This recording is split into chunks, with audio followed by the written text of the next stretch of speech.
Bonjour à tous, je vous propose de corriger le quiz difficile du 5 septembre. Donc le thème du jour est les nombres premiers.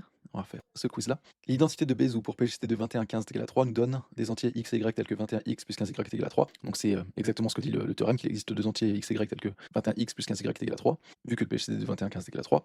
La question nous demande de trouver les entiers x et y, donc c'est ce qu'on va faire. Alors, est-ce que, par exemple, est-ce que x peut être égal à 0, y est égal à 1? Non, puisque 21 fois 0, ça nous fait 0, plus 15, c'est pas égal à 3. Est-ce que x peut être égal à 1, y est égal à moins 1?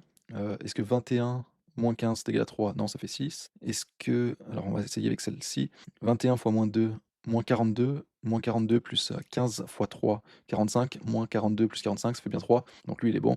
Donc si la question est bien faite, ça devrait être la seule bonne réponse. Donc ça, c'est bon. Pour l'équation differentielle 6x plus 9y est égal à 15, quelles affirmations sont vraies? Une solution particulière est x est égal à 1 et y est égal à 1. Est-ce que 6 plus 9 est égal à 15? Oui. Il n'y a qu'une solution entière? Non. On va en avoir une infinité. Elle a des solutions entières car PGCD de 6, 9 est égal à 3 divise 15. Oui. Alors, en fait, juste avec la même identité que tout à l'heure, vu que le PGCD de 6 et 9, c'est 3, on a l'existence d'entiers. Donc là, x et y sont déjà pris. On a l'existence de a et b, 6a plus 9b, qui sont égales à 3. Donc si je multiplie maintenant cette équation par 5, j'obtiens 6a' plus 9b' est égal à 15. Je trouve bien une solution entière. Donc juste en fait avec l'identité de Bézout, on obtient une solution entière. Donc ça, c'est bon. Toutes les solutions ont la forme x est égal à 1 plus 3t et y est égal à 1 moins 2t. Alors ça, c'est vrai, c'est la méthode générale. Si P est premier et P divise AB, alors P divise A ou P divise B. C'est le lemme d'Euclide, exactement ce que le lemme d'Euclide dit, donc c'est vrai.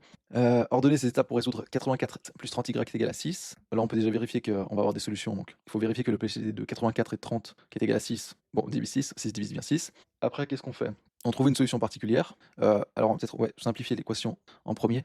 Donc simplifier l'équation en divisant par le PGCD qui est de 6, donc pour obtenir 14x plus 5y est égal à 1, on trouve une solution particulière, et à partir de cette solution particulière, on peut écrire la solution générale avec le paramètre. Voilà, et la dernière question, c'est une question de catégorisation avec classer ces applications selon leur domaine mathématique, arithmétique appliquée, algèbre, théorie, algorithmique. Alors, le RSA, donc c'est pour la cryptographie, c'est de l'arithmétique appliquée. Fraction irréductible, on va le mettre dans algèbre. Test de primalité, théorie algorithmique, par le crible d'Ératosthène. Et solution entière minimale d'équation, on va le mettre dans algèbre. Je les changerai peut-être à l'avenir. Et voilà pour le quiz du jour.